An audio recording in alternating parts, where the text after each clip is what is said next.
इस वीडियो में हम आपके लिए वैशाख मास में वैशाख स्नान, बड़ पीपल और आंकड़े को सींचने की कहानी सुनाने जा रहे हैं।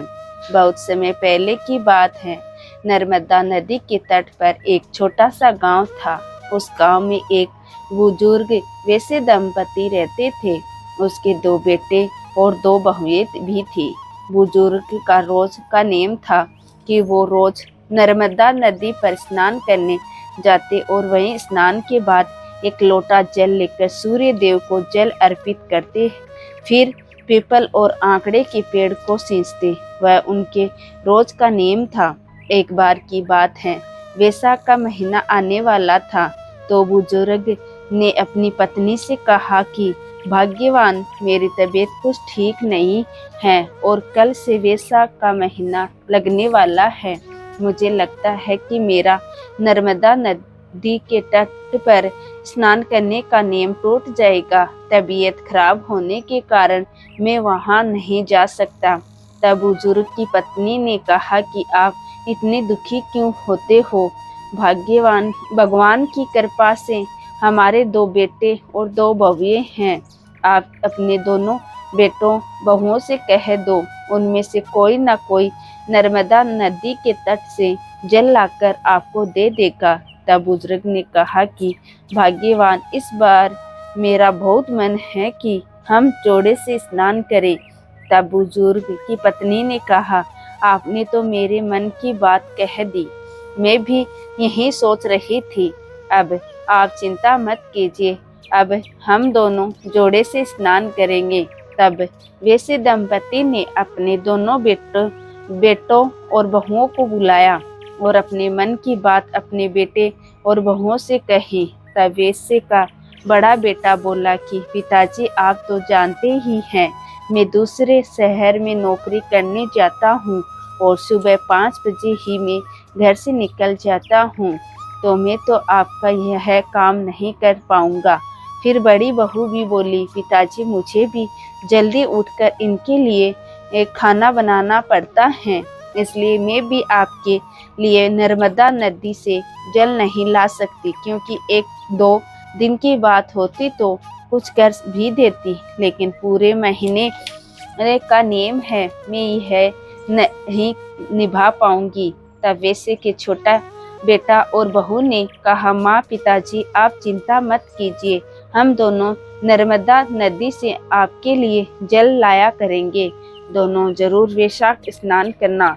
यह कहकर वह अपने कमरे में चले जाते हैं। फिर छोटे बेटे ने अपनी पत्नी से कहा कि सुनो, मेरे मन में भी एक विचार आया है कि हम दोनों माँ पिताजी के लिए जल लेने नर्मदा नदी तट पर तो जाएंगे ही, तो क्यों ना हम दोनों भी जोड़े से वैशाख स्नान करेंगे। तब उसकी पत्नी ने कहा, ठीक है, हम दोनों भी जोड़े से वैशाख स्नान करेंगे। तब छोटा बेटा और बहू ने यह बात अपने माता पिता को बताई। यह सुनकर वैसे दंपति बहुत खुश हुए।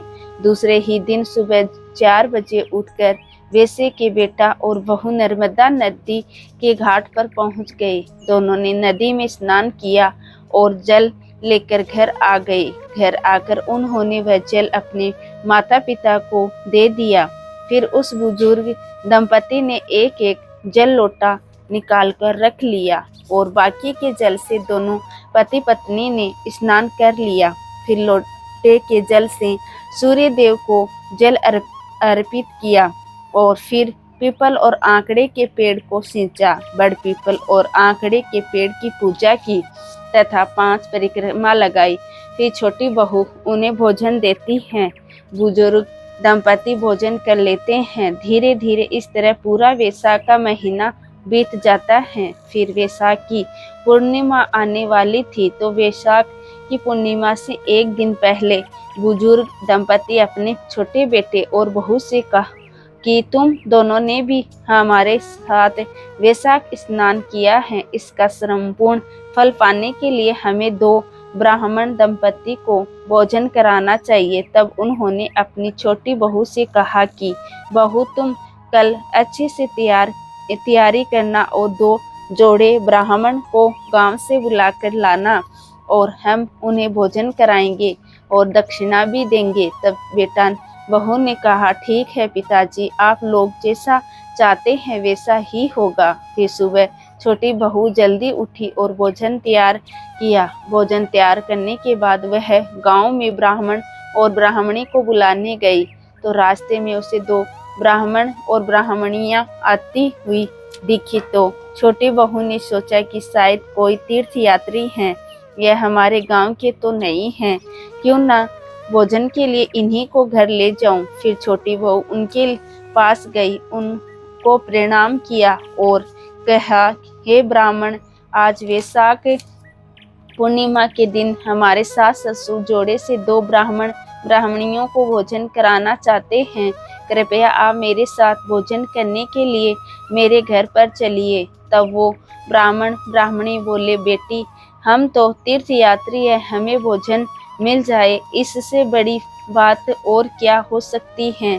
चलो हम तुम्हारे साथ तुम्हारे घर चलते हैं। फिर बहू उन ब्राह्मण और ब्राह्मणी को अपने घर लेकर आई, उनके लिए भोजन परोसा। सबने भर पेट भोजन किया। फिर वैसे दंपति ने उन्हें कपड़े और दक्षिणा भी दी। उन ब्राह्मण और ब्राह्मणी ने उन्हें आशीर्वाद दिया। फिर वैसे दंपति ने अपने बेटा बहू से कहा कि बेटा, इनके चरण धोने के लिए जल लेकर आओ। बेटा बहू जल लेने के लिए चले गए और बुजुर्ग दंपति भी उनके पैर पोंछने के लिए कपड़ा लेने कमरे में चले गए। वो ब्राह्मण ब्राह्मणी और कोई नहीं बल्कि भगवान राम, माता सीता, भगवान विष्णु और माता लक्ष्मी जी ही थे। वो ब्राह्मण ब्राह्मणी का वेश रखकर वैसे दंपति और उनके बेटा बहू वैशाख स्नान पीपल और आंकड़े के पेड़ को सींचने का पुण्य फल देने आए थे। वो ब्राह्मण और ब्राह्मणी वहां से अंतर्ध्यान हो गए। जैसे ही वैसे दंपति और उनके बेटा बहू वहां आए तो वहां कोई नहीं था, लेकिन उन्होंने देखा कि उनका घर अन्न धन से भरा हुआ है और उन्हें बहुत आश्चर्य हुआ। उन्होंने उस जगह देखा जहां वो बैठे हुए थे, तो उन्होंने देखा कि जहां भगवान राम बैठे थे वहां भगवान राम के चरण तथा धनुष के चिन्ह थे, और जहां सीता माता बैठी थी वहां मोहरों की एक थैली थी, और जहां भगवान विष्णु जी बैठे थे वहां चक्र का चिन्ह था, और जहां माता लक्ष्मी जी बैठी थी वहां हीरे मोती सोने चांदी के आभूषणों से का ढेर लगा हुआ था। यह सब देखकर उन्हें बहुत आश्चर्य हुआ और यह खबर पूरे गांव में फैल गई। तो वैसे दंपति के घर सब लोग देखने आए कि यहाँ भगवान प्रकट हुए हैं। जब वैसे के बड़े बेटे बहू को यह पता चला तो उन्हें बहुत दुख हुआ।